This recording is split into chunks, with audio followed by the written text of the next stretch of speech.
Hey everybody, welcome back to the Big Money Influencer Summit. I'm Ceanne, your host. Today I'm sitting down with Sandie Grindel, who is a sales and mindset coach. Often we are not creating wealth in our life or our business because we are blocked by sales. Is sales hard for you? Do you have a hard time asking for the sale? If not, maybe you want to skip this. No, don't skip it. This is a great training. I'm excited to be sharing space with Sandie, who is going to be talking about bringing more money into your life, creating wealth. Welcome back to the Big Money Influencer. I'm here today with Sandie. Welcome, Sandie. Oh, I'm so excited to be here. Thank you for inviting me to join you and serve all of these wonderful people that will be participating in your summit. Awesome. I'm glad that you're here. I'm just so excited about the summit that we're having and the audience, and everyone's learning new things. And I've been loving the opportunity to talk to my guest speakers like you and being in the room talking about wealth creation. It's so exciting. So my first question that I've been asking is, what do you do? Well, that's a pretty easy question to answer. I specialize in sales coaching, consulting, and training. And so I help particularly women entrepreneurs with their sales strategies to grow their business. Right. When you said sales, I'm like, oh my gosh, that's like where everybody in whatever marketing or whatever business you're in, it's like most people have, that's where the butterflies start hitting that word sales. You're exactly right. My old coach talked about, I love Sam. I love sales and marketing. And so using that is something that I thought about a lot. So you mentioned that you help entrepreneur women. What does that mean? What does that look like? Well, women that have their own business, and they can be solopreneurs or they can have a larger business, and they just know that in what they are doing, that they're bumping up against a wall, and it has a lot to do with selling. A lot of people have mindsets and thoughts around selling, that it's sleazy, slimy, gross. They don't want to be the used car salesperson. They don't want to have to twist people's arms to get them to purchase from them or engage in their products or services. So, what I really do is I work with people to help them identify around 4 areas of their business. I work with the mindset, of course, which is probably where we're going to spend some time today, because that really is the first barrier you need to get through. Then I also look at their selling skills. You know, what is their skill level and how they engage and interact during a selling conversation? Because the way I view selling is just a conversation. And if you approach it that way, it kind of takes some of that pressure off, and that feeling that it's sleazy, slimy, or gross, that's put to the side because you're just engaging and having a conversation. And then I work with them on processes. What sales process do they have in place? And also, how are they implementing that? So I look at those 4 areas as I'm working with female entrepreneurs, again, solopreneurs, or women that have businesses where they are doing the selling or others within the organization are selling for them. Gotcha. That's so important. I mean, even as I'm working on the summit, which a lot of the stuff I am, like, I know how to do the funnels, I know how to do the marketing, I know how to do the Facebook ads, and I'm getting used to interviewing people, but that selling, closing the sale is just where I'm bringing in a salesperson, even, going over the scripts, and it's like, my brain freezes when you start the conversation. What does that process look like? I don't know. So it's so important. So my dog's in the background being silly. You can hear her. So one question I've been asking is, when you think about wealth, what does that mean to you? Well, when I think about wealth, it's really not so much about me personally. I think about wealth from the perspective of what am I able to then do for others around me, whether it be family, friends, but also for the community at large. I have a lot of charities and my church and other churches that we like to support. So that is where a large part of my wealth goes to, is really supporting those causes that are near and dear to my heart. So for me, I want to be able to be in a financial position where it allows me to really give back to the community and give back to others. My parents are very big at making sure that when they built their wealth, it was important to them to be able to help others that were less fortunate than they were. And so I was raised that way, to be thinking about not me first, but others first. And so that's what wealth means to me, is how I can serve other people and raise their life standards, not just my own. Awesome. So you talked about a sales process and sharing a sales process. What does that look like? Well, here's a little bit of backstory about me and why I'm so passionate about sales and selling. I was the first female hired by a Fortune 500 company, and I was expected to walk, talk, dress, and act like the men. Well, I found very quickly that that just didn't fit how I'm wired. And I needed to find a way that I could be as successful as the men were, or more successful, by finding a process that was more natural and aligned with who I am. So you mentioned earlier about using sales scripts. I don't believe in sales scripts, because sales scripts to me, by being so, cut and dry and following like this recipe, that in and of itself puts a block and a barrier between you and the people you're talking to. So I'm much more about finding a way that's very natural for you, that when you are engaging with people, it's your sincerity. It's who you are authentically. It's your desire to serve them with your product or service. If you believe in what you do, then, and you know that people need that, then it really isn't that you're trying to convince them of something. It's really that you're serving them so their life can be better. So it's coming from kind of a different perspective. There's more conversation around that now in the sales world than there used to be when I first started selling over 40 years ago.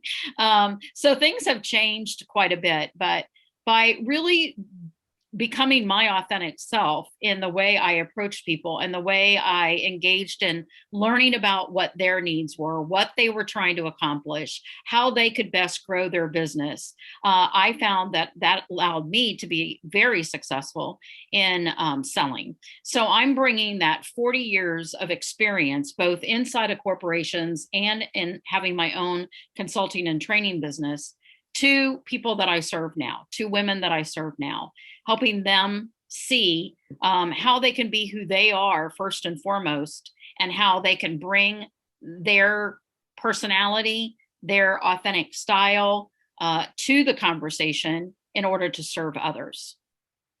Cool.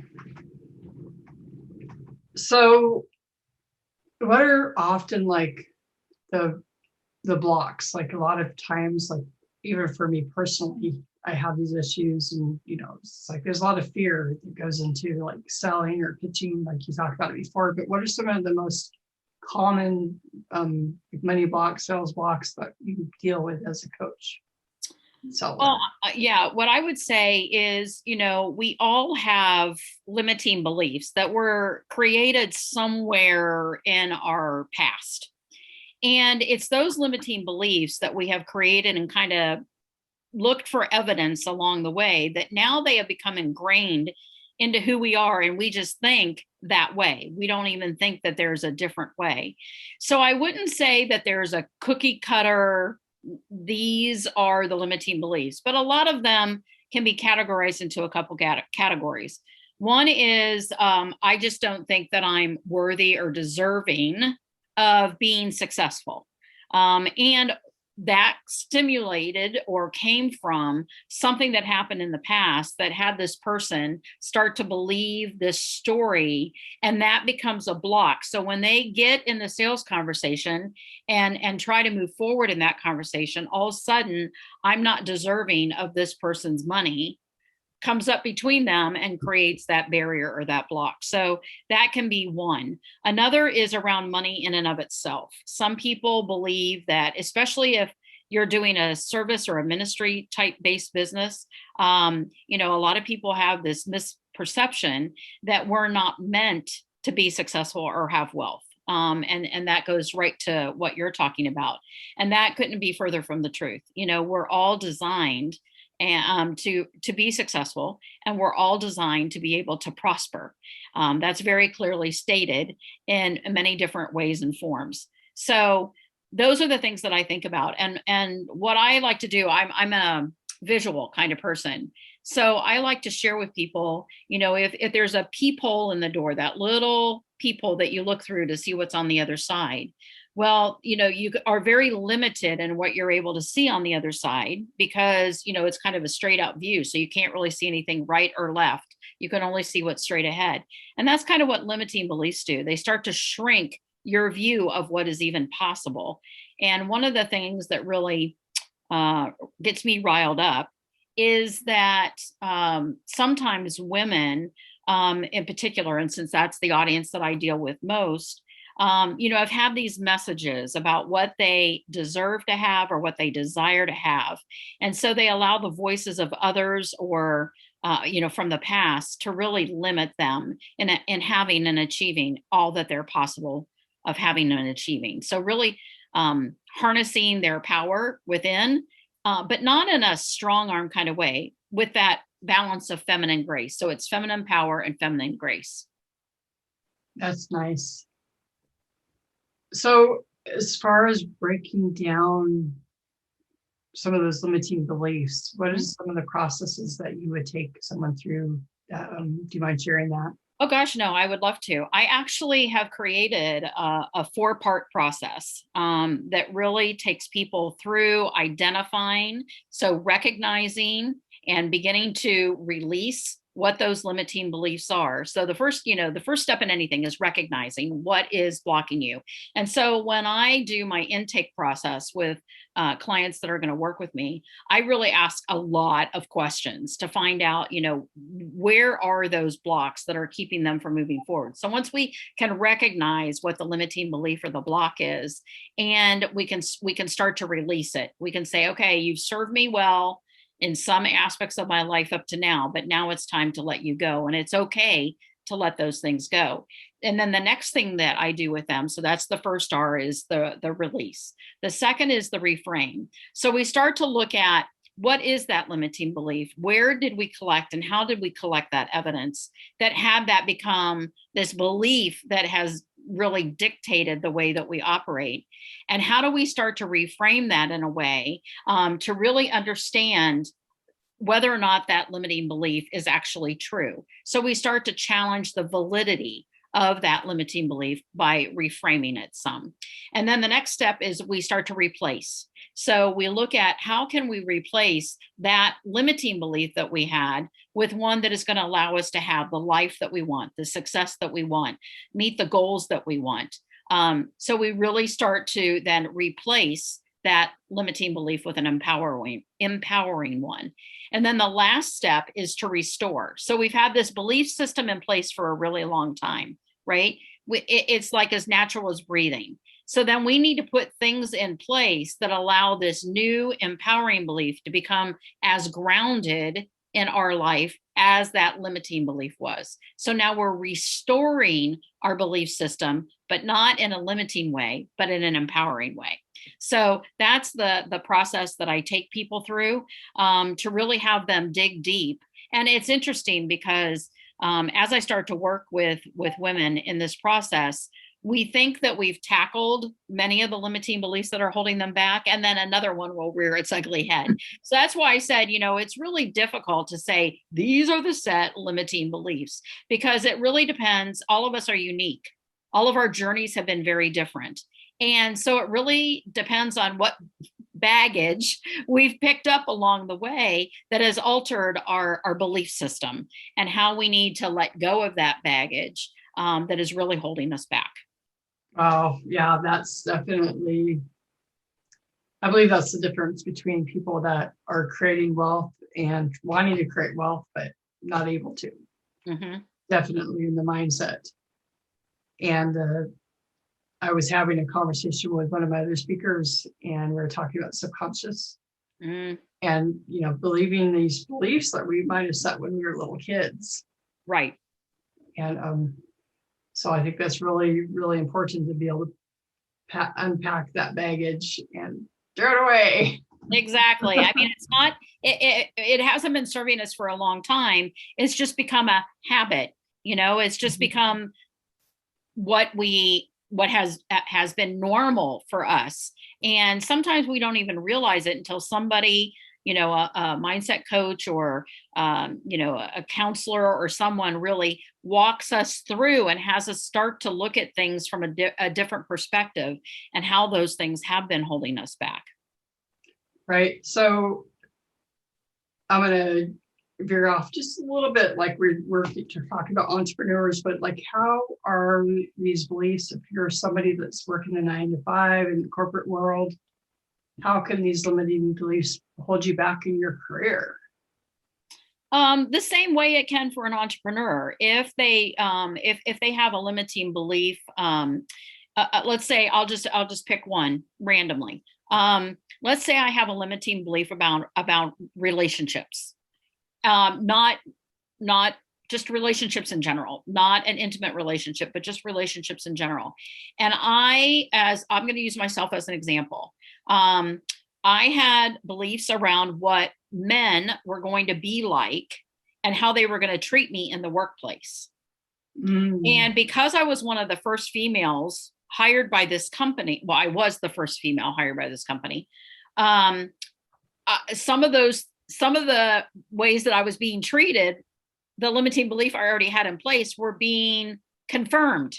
So then I operated in a way that was not necessarily best for me because I was bumping up against those beliefs of these other people. And they were influencing then how I was being, and it was becoming this spiral effect.